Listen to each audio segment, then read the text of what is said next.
Եվ շտապօգնության աշխատակիցների հետ կապված վերջերս հրազդանում հրապարակվեց այն մասին, որ շտապօգնության վարորդը եղել է հարբած վիճակում։ Եվս մեկ ողբերգական վթար ունեցանք, որ պարզվել էր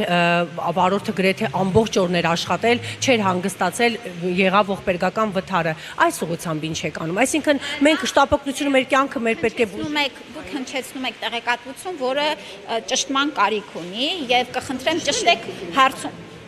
հարցում ես չգիտեմ, որ դեպքի մասով եք ասում, հաստատվել է այդ դեպքը, նախաքննություն է իրականացվում, երբ որ այդ բոլոր փաստերը ճշգրտված հարցում կուղարկեք, մենք էլ կպատասխանենք ձեզ։ Նախարարինց հետաքրքիր դուք այդ մասով ճշտումներ արել եք, հասկանաք, շտապօգնության կոնկրետ շտապօգնության Ես բոլոր ճշտումները անում եմ, հետևում եմ եւ անհրաժեշտ միջոցները անում եմ։ Կտեսնեք։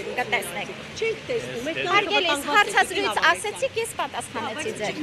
Ձեր կյանքը վտանգված չի, հանգիստ եղեք։